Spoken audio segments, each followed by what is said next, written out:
My name is Linda Walker, and I'm going to read a story all about observation and imagination.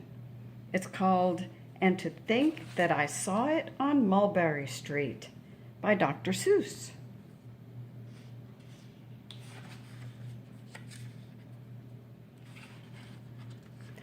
When I leave home to walk to school, Dad always says to me, "Marco, keep your eyelids up and see what you can see." But when I tell him where I've been and what I think I've seen, he looks at me and sternly says, "Your eyesight's much too keen. Stop telling such outlandish tales. Stop turning minnows into whales." Now, what can I say when I get home today? All along the way to school and all the way back, I've looked and I've looked and I've kept careful track.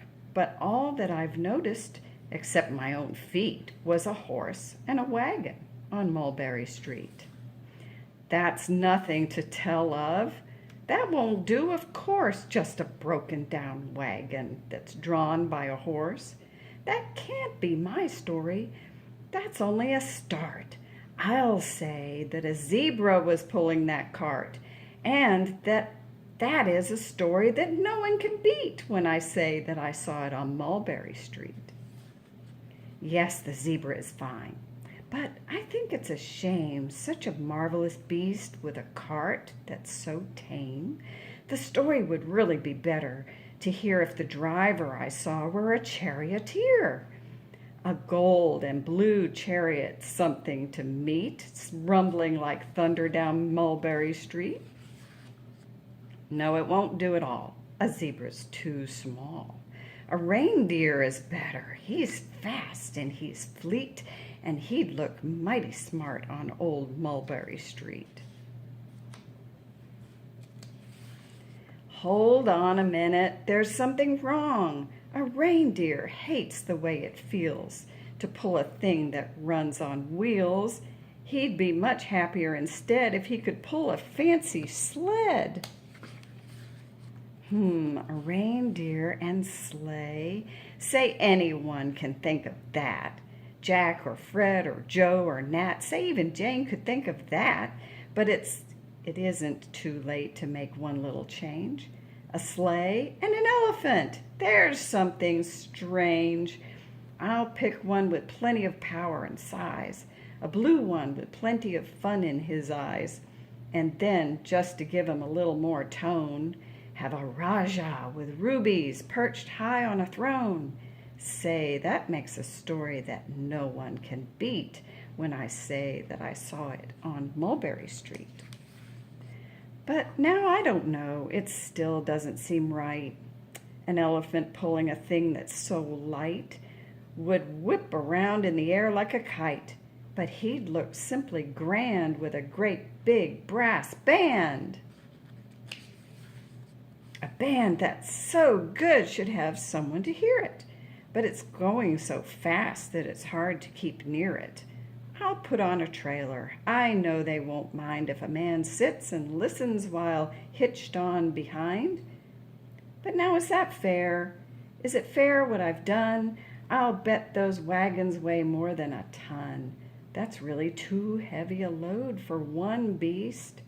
I'll give him some helpers. He needs two at least.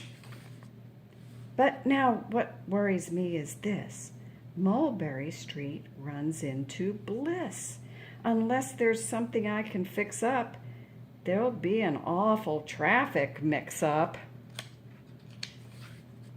It takes police to do the trick, to guide them through where the traffic's thick. It takes police to do the trick. They'll never crash now. They'll race at top speed with Sergeant Mulvaney himself in the lead. The mayor is there, and he thinks it is grand, and he raises his hat as they dash by the stand. The mayor is there, and the aldermen too, all waving big banners of red, white, and blue. And that is a story that no one can beat when I say that I saw it on Mulberry Street. With a roar of its motor, an airplane appears and dumps out confetti while everyone cheers. And that makes a story that's really not bad, but it still could be better.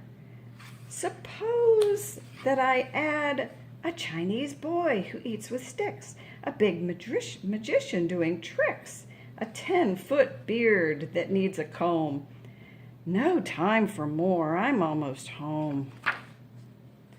I swung round the corner and dashed through the gate. I ran up the steps and I felt simply great, for I had a story that no one could beat, and to think that I saw it on Mulberry Street.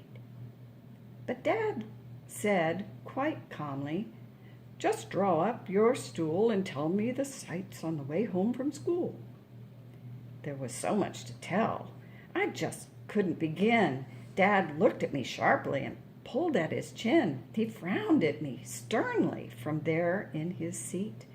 Was there nothing to look at, no people to greet? Did nothing excite you or make your heart beat? "Nothing," I said, growing red as a beet. "Nothing but a plain horse and wagon on Mulberry Street." The end.